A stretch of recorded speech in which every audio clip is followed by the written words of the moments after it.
Hello everyone, आज हम करने वाले हैं chapter challenges to and restoration of Congress system. इस चैप्टर में हम पढ़ने क्या वाले हैं, जो कांग्रेस पार्टी ने डोमिनेट किया इंडिया में, उसके बारे में हम इस चैप्टर में डिटेल में पढ़ने वाले हैं। थर्ड जनरल इलेक्शन में जो कांग्रेस पार्टी ने चैलेंजेस को फेस किया, उसके बारे में ये पूरा चैप्टर है। कांग्रेस पार्टी के डोमिनेशन को देखा हमने। कंट्री के, इंडिया जो कंट्री है हमारी, उस कंट्री के हर एक पार्ट में पंडित नेहरू ने क्या किया, डोमिनेशन किया अपनी कांग्रेस पार्टी के थ्रू। फर्स्ट जनरल इलेक्शन में वो चुने गए, सेकंड में भी वही पीएम रहे, थर्ड जनरल इलेक्शन में भी वही पीएम रहे, और उन्होंने मेजॉरिटी ऑफ सीट्स को सिक्योर किया।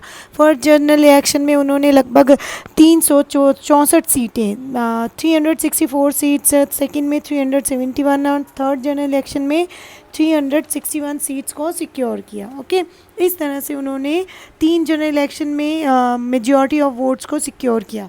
और फर्स्ट जनरल इलेक्शन कब होता है? 1952 में होता है। सेकंड जनरल इलेक्शन होते हैं 1957 में। थर्ड जनरल इलेक्शन होते हैं 1962 में।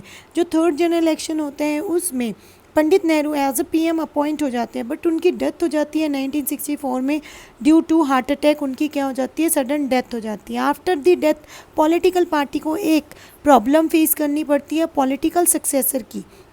अब कांग्रेस पार्टी किसको पॉलिटिकल सक्सेसर अपॉइंट करे, ये समस्या, ये प्रॉब्लम उनके सामने आती है। अब ये प्रॉब्लम बहुत ही वाइसली के कामराज, जो कि प्रेसिडेंट थे कांग्रेस के, वो डील करते हैं इस प्रॉब्लम से with the consultation of the members of the Congress. Okay, और कांग्रेस के मेंबर्स की कंसल्टेशन के साथ वो इस प्रॉब्लम से डील करते हैं, और डील करने के बाद लाल बहादुर शास्त्री को as a new PM appoint करते हैं।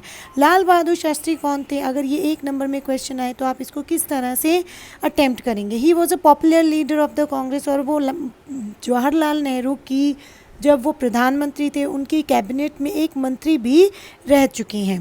पंडित नेहरू क्या थे? एक रिस्पॉन्सिबल मिनिस्टर थे। उनके शासनकाल में, उनके एडमिनिस्ट्रेशन में एक रेलवे एक्सीडेंट भी हुआ था, तो उन्होंने इसकी जिम्मेदारी लेते हुए अपने पोस्ट से क्या कर दिया था? Resign.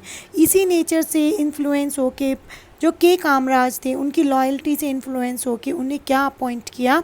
As a PM. Mutual consent से उन्हें अपॉइंट किया। ठीक है, इस प्रपोजल के लिए to make Lal Bahadur Shastri prime minister as a proposal, Lal Bahadur Shastri ने ये एक्सेप्ट कर लिया था।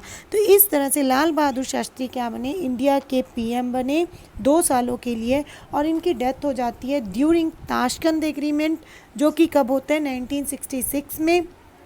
ठीक है, और इसके बाद अभी भी 1 साल बचता है किस चीज़ का? अभी भी 1 साल बचता है 1966 के बाद। 1967 में 5 इयर्स का टेन्योर कंप्लीट होगा।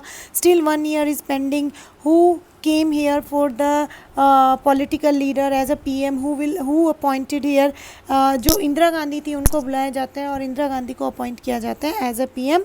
इस तरह से हम क्या देखते हैं, जो थर्ड जनरल इलेक्शन का टेन्योर था, जो 1962 में शुरू होता है, इसमें 3 पीएम रहे हैं 1962 से 67 तक। ठीक है, आई होप आपको ये जो इंट्रोडक्टरी वीडियो था ये समझ में आया होगा, challenges to and restoration of Congress system. अगर आपको समझ में आया है तो सेकंड वीडियो के लिए मेरे चैनल को लाइक, शेयर एंड सब्सक्राइब ज़रूर करें। Okay, have a nice day, bye bye.